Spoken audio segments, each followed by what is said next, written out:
नमस्कार साथियों, आप सभी का एक बार फिर से स्वागत है अभ्यास एग्री एकेडमी की यूट्यूब चैनल में। स्टार्ट करते हैं हमारी जो सफलता सीरीज चल रही है। सफलता सीरीज का आज हमारा जो पार्ट है 25 नंबर का है। और आज हम डिस्कस करने वाले हैं खास करके प्लांट फिजियोलॉजी के अंदर जो रेस्पिरेशन वाला टॉपिक है उसको हम डिस्कस करने वाले हैं बहुत ही अच्छे से। तो बहुत सारे बच्चों का जो बहुत ज़्यादा है ना मैसेज आ रहे थे कि सर हमको टेस्ट सीरीज परचेस करना है, किसी को कोर्स परचेस करना है, तो आप एक बार और डिस्काउंट ऊपर चला दीजिए कि आपका जो लास्ट मंथ चल रहा था। तो जो डिस्काउंट स्टार्ट हुआ है दोस्तों आज शाम 6 बजे से, ठीक है, 12 तारीख शाम 6 बजे से 18 तारीख आप रात 12 बजे तक इस डिस्काउंट का ऑफर का लाभ ले सकते हैं। जून स्पेशल ऑफर है, 25% डिस्काउंट है, सभी कोर्सेज के ऊपर आप ले सकते हैं। चलिए, अगर आप बुक्स पर डिस्काउंट, तो मैं ये कह रहा हूँ आपसे कि आपको अगर टेस्ट सीरीज भी परचेस करनी है और बुक्स की हम बात करेंगे अभी, तो आप अगर स्टूडेंट अगर टेस्ट सीरीज परचेस करना है तो कौन सी टेस्ट सीरीज परचेस करें? ये वाली REO SDO ये वाली, जिसमें आपको लगभग 96 टेस्ट अभी अपलोड है, अभी और भी अपलोड होंगे। इसमें 15 तो हमारे फुल लेंथ है, plus subject wise topic wise भी टेस्ट है। ये बहुत ही ज़्यादा, देखो हम जो तैयारी करते हैं, आप जो तैयारी कर रहे हो, तो आपको सेल्फ एनालिसिस करना बहुत ज़रूरी है कि आप क्या गलतियाँ कर रहे हो। बहुत सारे स्टूडेंट हैं, पेपर दे रहे हैं, टेस्ट पेपर दे रहे हैं, वो कहते हैं, मैसेज आते हैं कि सर हमारी गलतियाँ हो रही हैं बार बार। ठीक है, हमको भाई गलतियाँ यहाँ करना है टेस्ट पेपर के अंदर, हमको क्या है यहाँ कर लो आप जितनी भी गलतियाँ, हमको पेपर में नहीं करना। तो यहाँ गलतियाँ कर करके हमको सुधारना है कि एक बार गलती कर ली, चलो अगली बार नहीं होना चाहिए, ये क्वेश्चन अगली बार गलत नहीं होना चाहिए। तो हमको क्या गलतियाँ नहीं करना है, ठीक है ना। कहाँ नहीं करना? पेपर के अंदर। तो पेपर के अंदर गलती ना हो इसके लिए हमको पहले प्रैक्टिस करना पड़ेगी, उसकी सुधारना पड़ेगी। तो आपको पहले प्रैक्टिस करिए यहाँ पर बहुत अच्छे से। तो शानदार टेस्ट सीरीज आप इसको परचेस ज़रूर करें। चलिए, अगर जो भी स्टूडेंट बुक्स परचेस करना चाहता है, हिंदी मीडियम इंग्लिश मीडियम, तो आप बुक्स पे भी 20% का डिस्काउंट ले सकते हैं ना। बुक्स पे भी आप 20% का डिस्काउंट ले सकते हैं। तो बिल्कुल आपको, चलिए स्टार्ट करते हैं जल्दी हम। तो जो छत्तीसगढ़ के बच्चे हैं, जो उनके यहाँ भाई आने वाली है ना एग्ज़ाम्स हैं, REO RHO SDO की, ADA की वैकेंसी है, तो वो कोर्स परचेस कर सकते हैं ये वाला। साथ साथ में देखो ये वाला एक बेहतरीन असिस्टेंट डायरेक्टर MP का जो है MP+36 ADA का नया बैच स्टार्ट हो रहा है दोनों के लिए, MP एंड CG। देखो CG में तो वैकेंसी आ चुकी है भाई, CG के अंदर वैकेंसी आ चुकी है, MP में आने वाली है, तो इसलिए चलिए आप अगर रिकॉर्डेड बैच भी लेना चाहते हैं, देखो ये आपको अभी 1000 का मिल रहा है 20% डिस्काउंट में, आपको 750 रुपये का ये वाला जो कोर्स है ना, आपको मात्र 750 रुपये के अंदर अवेलेबल हो जाएगा। तो अगर आपके कुछ सब्जेक्ट कमज़ोर हैं, तैयारी एंड टाइम पर आप 1 में 1.5 महीने हैं, आप अच्छे से तैयारी कर सकते हैं, आपके पास अभी टाइम है। चलिए तो स्टार्ट करते हैं। ओके, देखो पहला क्वेश्चन आपसे ये पूछा जा रहा है कि भाई RQ क्या होता है। पहला क्वेश्चन है रेस्पिरेटरी क्वेश्चन, RQ डिफरेंट। देखो RQ क्या होता है? RQ का मतलब होता है कि श्वसन के अंदर, RQ का मतलब होता है श्वसन के अंदर छोड़ी गई गैस। कौन सी गैस? श्वसन में हम कौन सी गैस छोड़ते हैं? CO2। तो वॉल्यूम ऑफ CO2 है ना, वॉल्यूम ऑफ CO2। श्वसन के अंदर कौन सी गैस छोड़ते हैं? CO2। क्लियर। चलिए, कौन सी गैस लेते हैं? तो वॉल्यूम ऑफ O2, ठीक है ना, वॉल्यूम ऑफ O2। क्लियर यहाँ तक? श्वसन के अंदर हम कौन सी गैस छोड़ते हैं? तो आंसर CO2। तो छोड़ी गई है ना गैस CO2 का आयतन, नीचे आता है ली गई ऑक्सीजन का आयतन, दोनों, इसे क्या बोलते हैं हम? RQ कहते हैं। इसे क्या बोला जाता है? RQ कहा जाता है, ठीक है। अब एग्जाम में प्रश्न पूछते हैं कि RQ की वैल्यू किस पर निर्भर करती है? डिपेंड्स करती है। RQ की वैल्यू जो है किस पर निर्भर करती है? डिपेंड। देखो RQ की वैल्यू किस पर डिपेंड करती है? निर्भर। ये डिपेंड्स करती है, याद रखना, श्वसनीय पदार्थ कि भाई श्वसन में जो है किसका ऑक्सीकरण हो रहा है, किसका ऑक्सीडेशन हो रहा है, श्वसन के अंदर किसका ऑक्सीडेशन हो रहा है, ये इसके ऊपर निर्भर करती है। मतलब फैट है, कार्बोहाइड्रेट है, प्रोटीन है, किसका? उसके ऊपर है। रेस्पिरेटरी सब्सटेंस जो होता है उसके ऊपर डिपेंड करती है। जैसे भाई हम पढ़ते हैं कार्बोहाइड्रेट का RQ कितना होता है? कार्बोहाइड्रेट का RQ कितना होता है? 1 होता है। फैट का RQ कितना होता है? 0.7 होता है, ठीक है। इसका प्रोटीन, और प्रोटीन का कितना होता है? 0.8 और 0.9 होता है प्रोटीन का, बिल्कुल। इसका ऑर्गेनिक एसिड का कितना होता है? ऑर्गेनिक एसिड का 1 से ज़्यादा, कितना होता है? 1 से ज़्यादा, है ना, मोर देन 1 होता है, मोर देन 1 होता है। तो RQ की वैल्यू क्या आती है? रेस्पिरेटरी सब्सटेंस के ऊपर डिपेंड करती है। चलिए, कभी कभी एग्जाम में प्रश्न आता है कि RQ को मेजर किससे करते हैं, मापते किससे हैं, ठीक है, मापते किससे हैं। तो देखो किससे मापते हैं, तो याद रखना गैनॉन्स रेस्पायरोमीटर, है ना, गैनॉन्स रेस्पायरोमीटर, गैनॉन्स रेस्पायरोमीटर के द्वारा हम क्या करते हैं? उसको मेजर करते हैं। तो यहाँ पर करेक्ट आंसर हमारा क्या होगा? ये CO2 का आयतन अपन O2। चलिए नेक्स्ट प्रश्न की तरफ चलते हैं। नेक्स्ट क्वेश्चन है कि pyruvic acid is form during, pyruvic acid का फॉर्मेशन जो है किस में होता है? देखो पायरुविक एसिड का फॉर्मेशन किस में होता है, देखना pyruvic acid is form, pyruvic acid का निर्माण किस दौरान होता है। देखो पायरुविक एसिड जो है ग्लूकोज, ठीक है ना, तो जो ग्लूकोज जो है ये ब्रेक होगा, है ना, ग्लूकोज जो है ब्रेक होगा, इससे क्या बनेगा पायरुविक एसिड, इससे क्या बनेगा पायरुविक एसिड। कौन सी अभिक्रिया में, तो आंसर है ग्लाइकोलाइसिस, कौन सी अभिक्रिया में, ग्लाइकोलाइसिस। तो ग्लाइकोलाइसिस की अभिक्रिया जो चलती है तो उसमें क्या होता है, ग्लूकोज के टूटने से, किसके, ग्लूकोज के टूटने से, याद रखना ये ग्लूकोज टूटेगा, है ना, इससे जो 2 पायरुविक एसिड का फॉर्मेशन होता है, कितने 2 पायरुविक एसिड मॉलिक्यूल्स का फॉर्मेशन होता है, याद रखना। तो आंसर क्या आएगा हमारा ग्लाइकोलाइसिस, ठीक है, आंसर क्या आएगा ग्लाइकोलाइसिस, कि भाई ग्लूकोज का, ठीक है, ब्रेकडाउन होगा, ग्लाइकोलाइसिस होगा, पायरुविक एसिड का फॉर्मेशन होगा। चलिए अगला प्रश्न चलते हैं, अगला प्रश्न क्या है, where does the formation of acetyl coenzyme, ठीक है, acetyl coenzyme from pyruvic acid takes place. क्या प्रश्न पूछा जा रहा है, देखो प्रश्न पूछा जा रहा है कि पायरुविक अम्ल से एसिटाइल कोएंजाइम का निर्माण कहाँ होता है, पायरुविक एसिड से एसिटाइल कोएंजाइम का निर्माण कहाँ पर होता है। देखो 4 ऑप्शन है कि भाई माइटोकॉन्ड्रिया में, क्लोरोप्लास्ट में, साइटोप्लाज्म में, गोल्जी बॉडी में। बताइए इसका करेक्ट आंसर क्या होगा।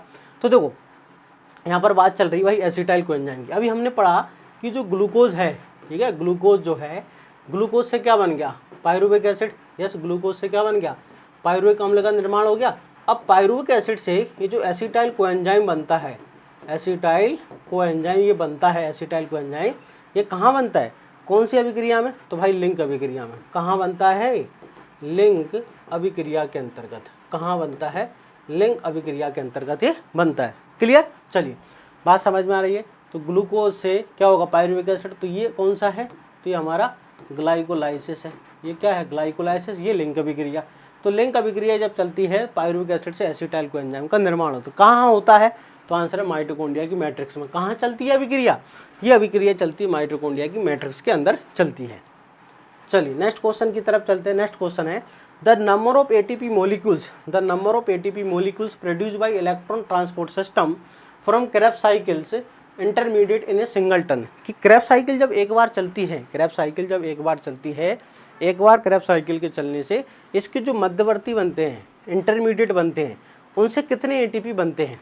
तो बहुत सारे स्टूडेंट इसमें कंफ्यूजन है कि सर 12 आंसर नहीं, 12 नहीं, आंसर क्या होगा 11। देखो 11, ये क्या पूछ रहा है कि इंटरमीडिएट, भाई NaDH2 और FeDH2 के बारे में पूछ रहा है। क्या पूछ रहा है, NaDH2 और FeDH2।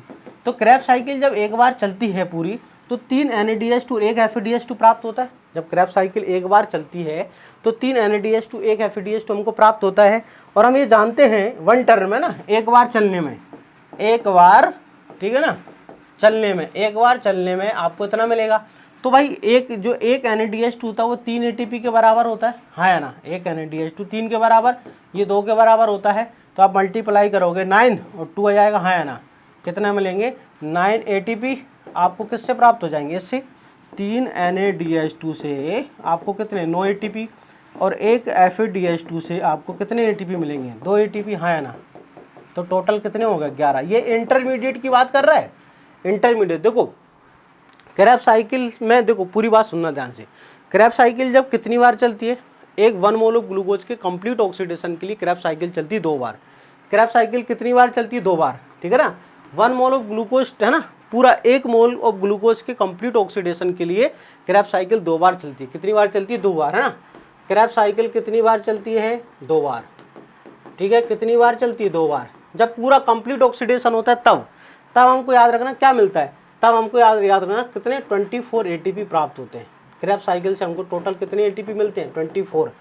जब कंप्लीट ऑक्सीडेशन होता है ग्लूकोज का तो हमको क्रेब्स साइकिल में टोटल 24 ATP प्राप्त होते हैं। कैसे, क्योंकि आपको यहाँ पर मिलेंगे, क्या मिलते हैं यहाँ पर आपको मिलते हैं 6 NaDH2, है ना, 6 NaDH2 क्या मिलता है आपको 6 NaDH2, ठीक है ना। 2 FeDH2 प्राप्त होता है, 2 FeDH2 और 2 ATP या GTP आपका ये आपको प्राप्त होगा। तो 6 18, देखो 18 ATP, तो इससे 2 दूनी 4, 18 4 22 और 2 24। जब ग्लूकोज का कंप्लीट ऑक्सीडेशन होता है तब, ठीक है, तो आपको क्रेब्स साइकिल 2 बार चलेगी, आपको 24 ATP प्राप्त होंगे। लेकिन यहाँ पर ये पूछ रहा है एक बार में, और एक बार में भी इंटरमीडिएट से बताओ, एक बार में भी क्या बता रहा है मध्यवर्तियों से बताओ। तो करेक्ट आंसर क्या होगा 11 होगा। हाँ, अगर ये कहता सिंपल कि 1 टर्न में टोटल ATP कितने मिलते हैं, अगर ये कहता कि क्रेब्स साइकिल की एक बार चलने पर कितने मिलते हैं, तो आंसर आता 12। लेकिन वो कह रहा है इंटरमीडिएट, इनकी बात कर रहा हो, चलिए अगले क्वेश्चन की बात करते हैं कि इन anaerobic respiration the number of ATP molecules, anaerobic respiration में कितने एटीपी हमको प्राप्त होते हैं। देखो एनारोबिक रेस्पिरेशन जो होता है उससे हमको कितने एटीपी, ये होता है एनारोबिक रेस्पिरेशन, हाँ या ना, ये क्या है एनारोबिक रेस्पिरेशन होता है, विदाउट ऑक्सीजन होगा, बिल्कुल। क्या बनेगा 2C2H5OH यस प्लस 2CO2 आपको प्लस 2 एटीपी, कितने एटीपी प्राप्त होते हैं 221 किलो कैलोरी। आपको कितनी एटीपी मिलेंगे यहाँ पर 21 किलो कैलोरी आपको एनर्जी, 2 एटीपी प्राप्त होते हैं, याद रखना। तो भाई देखो कितने एटीपी यहाँ पर, फूड का क्या होता है कंप्लीट ऑक्सीडेशन। एनारोबिक रेस्पिरेशन कहाँ चलता है साइटोप्लाज्म में, ठीक है ना, साइटोप्लाज्म के अंदर चलता है और एंजाइम इसमें पार्टिसिपेट करते हैं। अब देखो एनारोबिक रेस्पिरेशन जो होता है इसमें बहुत ही कम मात्रा में सिर्फ हमको 2 ही एटीपी प्राप्त होते हैं। और फूड का एनारोबिक रेस्पिरेशन में भोजन का, फूड का इनकम्प्लीट ऑक्सीडेशन होता है। क्या होता है फूड का, ठीक है, इनकम्प्लीट, याद रखना फूड का क्या होता है इनकम्प्लीट ऑक्सीडेशन, अपूर्ण ऑक्सीकरण होता है। फूड का क्या होता है अपूर्ण ऑक्सीकरण, फूड का क्या होता है, तो आंसर है अपूर्ण ऑक्सीकरण। फूड का क्या होगा, तो आंसर है अपूर्ण ऑक्सीकरण होता है फूड का। क्लियर, क्या होता है भोजन का अपूर्ण ऑक्सीकरण होता है। चलिए नेक्स्ट क्वेश्चन की तरफ चलते हैं। देखो the end product of fermentation, fermentation का किण्वन का एंड प्रोडक्ट क्या है। देखो फर्मेंटेशन अगर आप देखोगे C6H12O6, ठीक है, ये हमारा फर्मेंटेशन है। फर्मेंटेशन करते हैं भाई एल्कोहल बनाने के लिए, है ना, क्या बनाने के लिए एल्कोहल प्लस 2CO2। फर्मेंटेशन क्यों किया जाता है, एल्कोहल के फॉर्मेशन के लिए। क्लियर, एल्कोहल का फॉर्मेशन करने के लिए फर्मेंटेशन की रिएक्शन की जाती है, ठीक है। तो देखो फर्मेंटेशन से ये ग्लूकोज है, तो क्या होता है फर्मेंटेशन से हमेशा क्या बनता है एथाइल एल्कोहल। क्या बन रहा है यहाँ पर देखें आप, एथाइल एल्कोहल बनता है, ठीक है, हमेशा तो नहीं, ये एल्कोहलिक फर्मेंटेशन है, ये एल्कोहलिक फर्मेंटेशन। फर्मेंटेशन से ब्यूटायरिक एसिड, एसिड अलग अलग चीज़ें बनती है, ये एल्कोहलिक फर्मेंटेशन। नॉर्मली क्या बनता है एथाइल एल्कोहल, ठीक है, ये बनता है C2H5 जिसको मेथाइल एल्कोहल कहते हैं। देखो यही रिएक्शन तो किसकी थी, यही रिएक्शन तो एनारोबिक रेस्पिरेशन की थी, हाँ या ना। अभी हमने पिछली इसमें देखा कि भाई यही रिएक्शन तो जो है किसकी है एनारोबिक रेस्पिरेशन की, ना, पिछले पेज पे अपन ने देखा कि यही रिएक्शन जो है एनारोबिक। फिर डिफरेंस क्या है दोनों में, देखो एनारोबिक रेस्पिरेशन जो होती है ना, ये वाली अभिक्रिया, ये क्या होती है कोशिका के अंदर, याद रखना इंट्रासेलुलर होती है, कोशिका के अंदर होती है।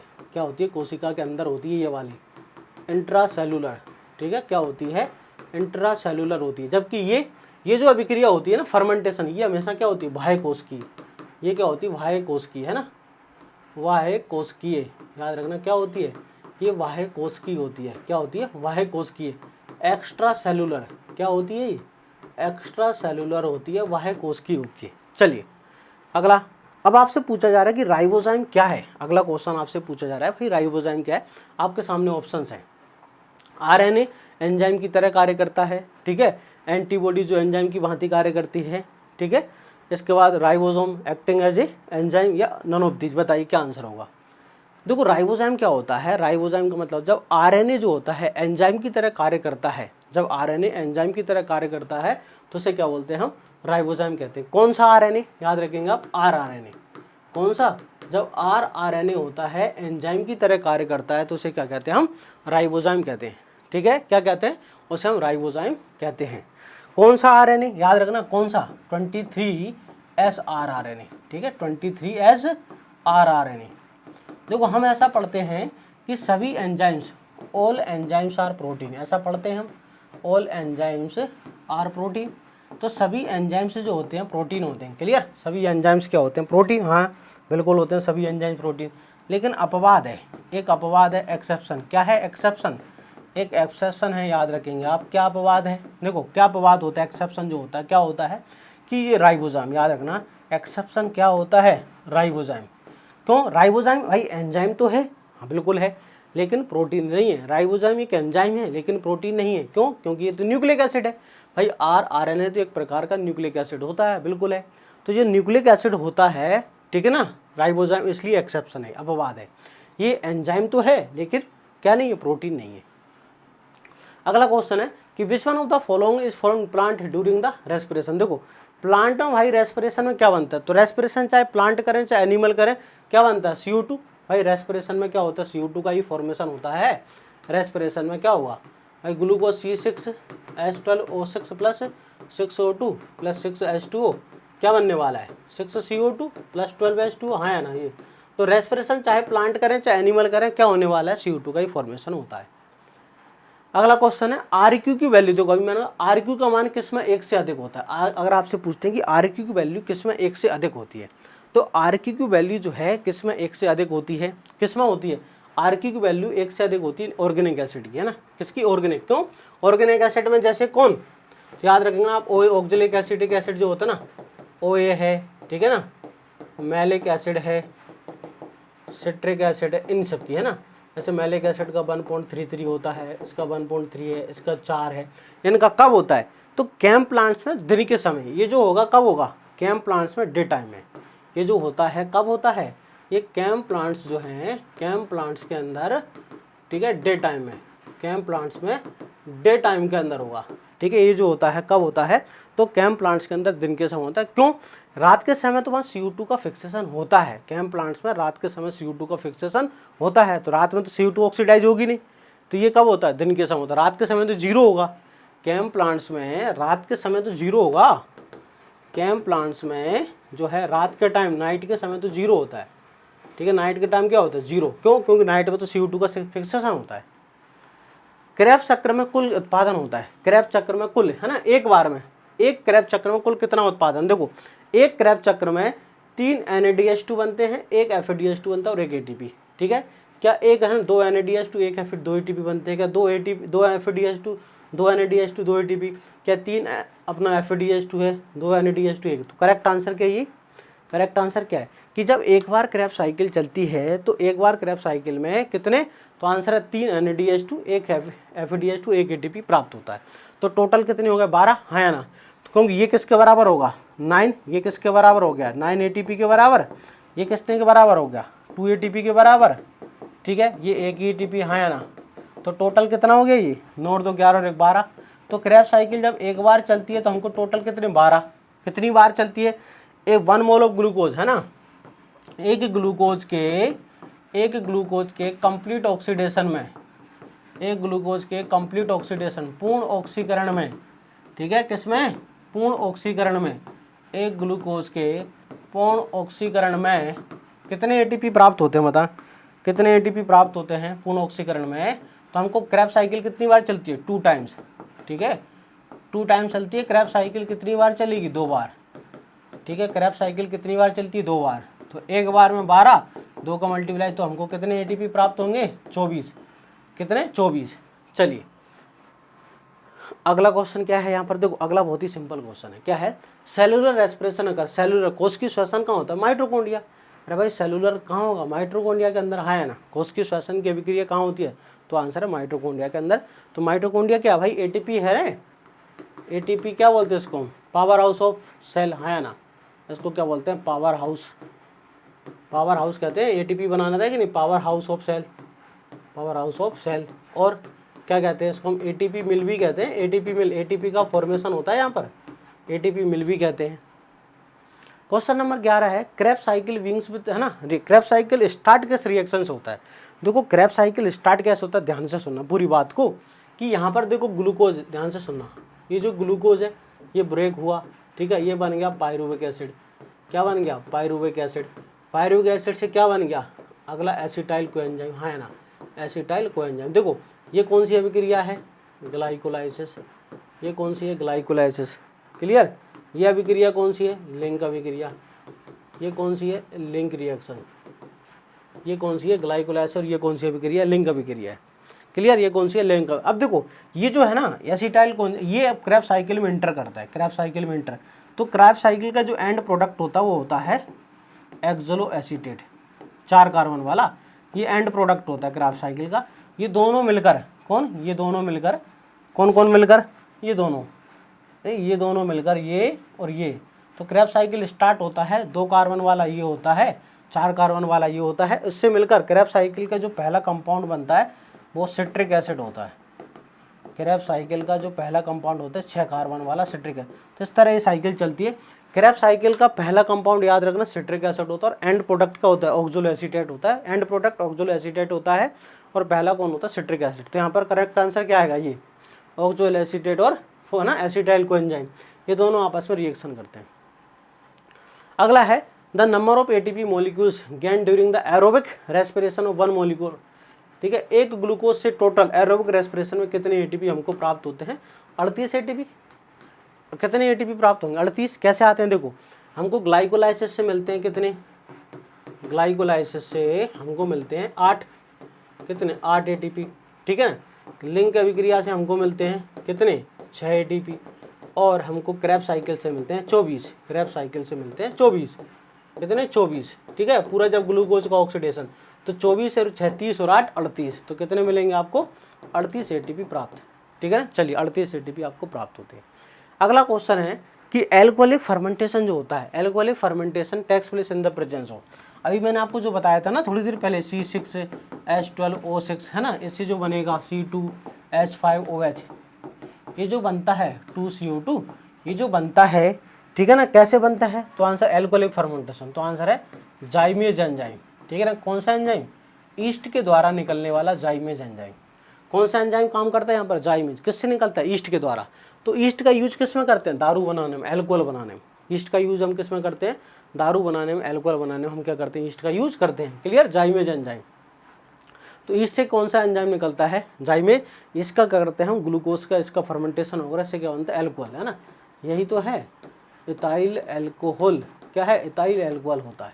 चलिए, अगला क्वेश्चन है EMP, the site of EMP pathway in cell. भाई ईएमपी पाथवे कहाँ होता है? अगर आपसे पूछा जाए कि सेल के अंदर ईएमपी पाथवे कहाँ चलता है, ठीक है, EMP pathway, the site of EMP pathway in cell कहाँ चलता है? Peroxisome, cytoplasm, matrix, inner membrane of mitochondria. देखो, ईएमपी पाथवे किसे कहते हैं? ग्लाइकोलाइसिस का ही दूसरा नाम होता है ना, याद रखना। ग्लाइकोलाइसिस जो होता है, ग्लाइकोलाइसिस को ही हम क्या कहते हैं? ईएमपी पाथवे कहते हैं ना। ग्लाइकोलाइसिस को ही क्या कहते हैं हम? ईएमपी पाथवे कहा जाता है। क्लियर? याद रखना। तो कहाँ चलती है ग्लाइकोलाइसिस से ईएमपी पाथवे? साइटोप्लाज्म के अंदर चलती है रिएक्शन। अगला क्वेश्चन है enzymes of electron transport system, ETS कहाँ चलता है? देखो, ईटीएस कहाँ पर चलता है? याद रखना, माइटोकॉन्ड्रिया की इनर मेम्ब्रेन पर। ईटीएस जो है, ठीक है, कहाँ चलता है? तो माइटोकॉन्ड्रिया की इनर मेम्ब्रेन पर। ठीक है, आंतरिक मेम्ब्रेन पर। इनर मेम्ब्रेन ऑफ माइटोमेम्ब्रेन है, मैट्रिक्स है, इनर मेम्ब्रेन स्पेस है, एंडोप्लाज्मिक रेटिकुलम। तो माइटोकॉन्ड्रिया की जो इनर मेम्ब्रेन होती है ना, माइटोकॉन्ड्रिया की जो इनर मेम्ब्रेन होती है, यहाँ पर क्या चलता है? ईटीएस। ठीक है ना। यहाँ पर क्या चलता है? ईटीएस चलता है। क्लियर? यहाँ पर क्या चलता है? ईटीएस। ये जो क्रस्टी है ना, यहाँ पर चलता है। क्रस्टी के अंदर, याद रखना, क्रस्टी या इनर मेम्ब्रेन, यहाँ पर क्या चलता है? तो आंसर ईटीएस चलता है। तो करेक्ट आंसर हो गया ए। क्वेश्चन नंबर 16 क्या है कि भाई कस्कुटा क्या है? देखो, कस्कुटा क्या होता है? तो क्या पैरासिटिक प्लांट है, सिम्बायोटिक प्लांट है, प्रेडेटर है? तो कस्कुटा एक प्रकार का क्या है? परजीवी पादप है। किस प्रकार का? कि तना परजीवी है, जड़ पीजी। देखो, ये जो होता है, ये होता है टोटल स्टेम पैरासाइट। अमरबेल जो है ना, टोटल स्टेम पैरासाइट। ठीक है ना। पूर्ण तना परजीवी होता है। क्या होता है? पूर्ण तना परजीवी। कौन है? कस्कुटा। अमरबेल, अमरबेल जो होता है ना, कस्कुटा मतलब अमरबेल। अमरबेल क्या है? पूर्ण तना परजीवी। क्या है? पूर्ण तना परजीवी होता है। अमरबेल क्या होता है? पूर्ण तना परजीवी होता है। दूसरा होता है आंशिक तना परजीवी, पार्शियल स्टेम पैरासाइट। ठीक है, पार्शियल स्टेम पैरासाइट होता है लोरेंथस। कौन होता है? लोरेंथस। एक होता है टोटल रूट, कुल, है ना, पूर्ण रूट परजीवी, रूट पैरासाइट। तो ओरोवेंकी है ना, ओरोवेंची हो गया। इसके बाद होता है पार्शियल रूट पैरासाइट। ये चारों एग्जाम में पूछते हैं, पार्शियल रूट पैरासाइट। तो देखो, पार्शियल रूट पैरासाइट जो होता है, इसका नाम है स्ट्राइगा। क्या है? स्ट्राइगा। पार्शियल रूट पैरासाइट क्या होता है? स्ट्राइगा। चलिए, अगला क्वेश्चन है कि विच one of the following except terminal electron during the aerobic respiration. देखो, जब एरोबिक रेस्पिरेशन चलता है, ईटीएस चलता है, ईटीएस में फाइनल इलेक्ट्रॉन एक्सेप्टर कौन होता है? ये मोस्ट इंपोर्टेंट क्वेश्चन है। ईटीएस के अंदर फाइनल इलेक्ट्रॉन एक्सेप्टर कौन होता है? तो होता है एलिमेंटल ऑक्सीजन। कौन होता है? याद रखना, मॉलिक्यूलर आणविक ऑक्सीजन होती है ना। ये मोस्ट इंपोर्टेंट क्वेश्चन है कि ऑक्सीश्वसन के अंदर जो फाइनल इलेक्ट्रॉन एक्सेप्टर होता है वो कौन होता है? एलिमेंटल ऑक्सीजन होती है। ये मोस्ट इंपोर्टेंट क्वेश्चन है, एग्जाम में पूछा जाता है। चलिए, एजेंट ऑरेंज के अगला क्वेश्चन, चलिए हम बात करते हैं। क्वेश्चन नंबर 18 है कि एजेंट ऑरेंज क्या है? देखो, एजेंट ऑरेंज मिक्सर होता है। किस किस का मिक्सर होता है? 2,4-D, ठीक है, और 2,4,5-T, इन दोनों का क्या होता है? मिक्सर है। ठीक है, डाइऑक्सिन जो है खरपतवारनाशी 2,4-D, ठीक है, और 2,4,5-D, है ना।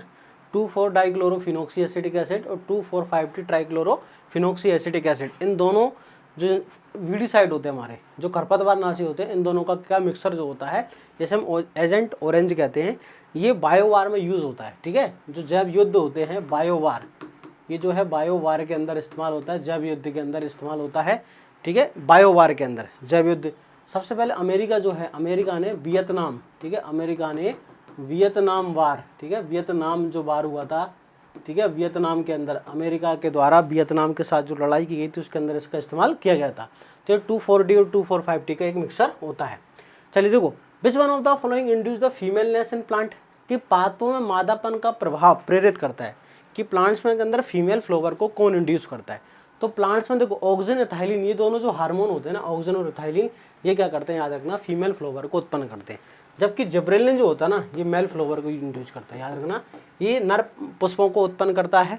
और जब पादपों के अंदर याद रखना, फीमेल फ्लावर को संख्या को कौन याद रखना, तो ऑक्सिन और एथाइलिन जो होते हैं ये क्या करते हैं, फीमेल फ्लावर की संख्या को बढ़ाते हैं। जैसे ऑक्सिन जो है पाइनएप्पल और लीची के अंदर किसमें करता है, पाइनएप्पल और लीची, स्पेशली इन दोनों में है ना, पाइनएप्पल और लीची के अंदर हम इसमें कोकम्बर में इस्तेमाल करते हैं, बहुत सारी जगह इस्तेमाल करते हैं थाइलिन का, जो कि किस में इस्तेमाल करते हैं, कोकम्बर हो गया, दूसरी फसलों में क्या करता है, फीमेल फ्लावर की संख्या को बढ़ाता है। और ये किसकी संख्या को बढ़ाता है, ये दोनों फीमेल फ्लावर की संख्या को, और ये किसकी संख्या को बढ़ाता है, मेल फ्लावर की संख्या को बढ़ाता है। अगला प्रश्न है कि which growth hormone is responsible for the apical dominance, इनमें से कौन सा ग्रोथ हार्मोन जो है एपिकल डोमिनेंस शीर्ष प्रभावित कराता है। ये सबसे मोस्ट इंपोर्टेंट कार्य किसका, ऑक्सिन का, याद रखना। ऑक्सिन हार्मोन जो है इसका सबसे महत्वपूर्ण कार्य क्या होता है, ऑक्सिन हार्मोन का सबसे महत्वपूर्ण कार्य होता है क्या, शीर्ष प्रभाविता। ठीक है, एपिकल डोमिनेंस मतलब ये जो शीर्ष की शाखाएं होती है पादपों के अंदर, शीर्ष की शाखाएं, इनको बढ़ाना, शीर्ष की शाखाओं को बढ़ाना, और जो है ना लेटरल वर्ड्स होती है, पार्श्व शाखाएं, इनकी वृद्धि को घटाना। तो जो लेटरल ब्रांचेस होती हैं, पार्श्व कलिकाएं होती हैं, उनकी क्या करना, ग्रोथ को कम करना, और जो शीर्ष कलिका है टर्मिनल बर्ड, उसकी ग्रोथ को बढ़ाना। ये किसका प्रमुख कार्य होता है, ऑक्सिन का। जबकि साइटोकाइनिन का मेन कार्य होता है सेल डिवीजन, इसका मेन फंक्शन होता है सेल डिवीजन। ठीक है, इसका मेन फंक्शन होता है किसका, जिब्रेलिन का। तो जेनेटिक ड्वार्फिज्म को हटाना, आनुवंशिक बोनेपन को, जेनेटिक ड्वार्फिज्म जो होता है ना, आनुवंशिक बोनापन, उसको हटाना। इथाइलिन का मेन है फ्रूट राइपनिंग, इथाइलिन का मेन फंक्शन क्या होता है, फ्रूट रपाइनिंग। ठीक है, फलों को पकाने वाला हार्मोन कौन सा होता है, इथाइलिन होता है। चल अगला क्वेश्चन है क्वेश्चन नंबर 21 है ना, avena coleoptile test to find the quantity of growth promoting hormones was discovered by, avena curvature test जो है किसके द्वारा किया गया था, तो FW बेंट के द्वारा, किसके द्वारा, FW बेंट के द्वारा ये एवेना कर्वेचर टेस्ट किया गया था। मोस्ट इंपोर्टेंट किसके लिए, तो ऑक्सिन की डिस्कवरी के लिए। ठीक है, ऑक्सिन की डिस्कवरी के लिए क्या किया गया था, तो answer Avena curvature test FW Went के द्वारा किया गया था। मोस्ट इंपोर्टेंट क्वेश्चन है जो एग्जाम में कई बार पूछा गया है। चलिए, तो आज का हमारा जो सेशन था ये कितने 20-21 क्वेश्चन थे, मोस्ट इंपोर्टेंट क्वेश्चन थे जो आपके एग्जाम में आने वाले हैं। ठीक है, प्रीवियस ईयर के अंदर भी आए हुए हैं, तो इसमें जो भी समझाया गया उसको आप एक बार अपनी कॉपी में नोट कर लें, इससे बाहर एग्जाम में लगभग कुछ आएगा नहीं। जो स्टूडेंट टेस्ट सीरीज का इंतजार कर रहे थे कि सर थोड़ा डिस्काउंट कर दें टेस्ट सीरीज पर, तो टेस्ट सीरीज का डिस्काउंट जो है जून स्पेशल डिस्काउंट 25% डिस्काउंट आपको सभी कोर्सेज पर दिया जा रहा है। ये जो ऑफर है आपको मिलेगा 12 से लेकर 18 जून तक। आप कोई भी कोर्स लें, live classes, recorded video, test series, आप जो भी कोर्सेज लेते हैं सभी कोर्सेज पर आपको 25% डिस्काउंट मिलेगा। और अगर आप नोट्स लेना चाहते हैं तो नोट्स पर आपको 20% डिस्काउंट मिलेगा। अगर आप नोट्स लेना चाहते हैं तो हार्ड कॉपी नोट्स पर आपको 20% डिस्काउंट इस पर मिल जाएगा। ठीक है, सिर्फ डिस्काउंट मिलेगा आपको, जो आपका पोस्टल चार्ज है, कोरियर चार्ज है, वो सेम रहेगा। सिर्फ जो है नोट्स का जो चार्ज होता है उस पर 20% आपको डिस्काउंट मिलेगा। तो आपको अगर हार्ड कॉपी नोट्स लेना है हिंदी इंग्लिश पे, आप इन नंबर पर क्या कर सकते हैं, इंक्वायरी कर सकते हैं। तो छत्तीसगढ़ के बच्चों की स्पेशल कोर्स चल रहा है जो REO, RHO, SDO एग्जाम के लिए मोस्ट इंपोर्टेंट है। और ये जो इम्पोर्टेंट कोर्स ADA के लिए स्टार्ट हो रहा है, MP एंड CG। देखो भाई, CG में वैकेंसी आ चुकी है और MP में आना है। MP में लगभग इस साल के एंड से नेक्स्ट ईयर तक मान के चलते हैं 80 से 82 वैकेंसी, कुछ ऐसी संभावना है कि वो वैकेंसीज आना है। तो मध्य प्रदेश के जो बच्चे जो REO हैं या जो तैयारी करना चाहते हैं ADA की, तो ADA का बैच स्टार्ट हो रहा है। और ATM BTM का भी आप कोर्स परचेस कर सकते हैं। ATM एंड BTM का जो कोर्स है वो आपको 899 रुपये के अंदर मिल जाएगा। चलिए, आप इस कोर्स को देखो, ये 1000 का रिकॉर्डेड कोर्स है, आप इसको 750 में ले सकते हैं, 25% डिस्काउंट है। तो आप अगर कोई सब्जेक्ट पढ़ना चाहते हैं तो बिल्कुल आप पढ़िए। ये आपको जो कोर्स है ये वाला, ये 25% डिस्काउंट में आपको मिल जाएगा। तो ये लगभग आपको 1500 रुपये का लगभग पड़ जाएगा ये वाला कोर्स। ठीक है, 2000 का है, 25% डिस्काउंट है, तो ये 1700 कुछ ऐसा कुछ पड़ेगा आपको, ये जो भी जितने का पड़ेगा आप इस पर 25% डिस्काउंट लगा लें आप, ठीक है, 25% डिस्काउंट, तो लगभग आपको 1500 रुपये में ये पड़ जाएगा। तो आप ये वाला इस पर तो 50% डिस्काउंट चल रहा है, इस वाले कोर्सेज पे जो डिस्काउंट चल रहा है वो 50% है। तो ये बहुत इंपॉर्टेंट कोर्स है, रिकॉर्डेड सारे वीडियो लेक्चर से MCQ के, तो आप परचेज कर सकते हैं। तो आई होप दी गई जानकारी से आप सभी स्टूडेंट संतुष्ट होंगे। अगर आपको किसी प्रकार का कुछ डाउट है तो यहाँ पर व्हाट्सअप नंबर दिए गए हैं, ये वाले दोनों नंबर, इन पर आप कॉन्टैक्ट कर सकते हैं। मिलते हैं नेक्स्ट वीडियो के अंदर, तब तक के लिए जय हिंद।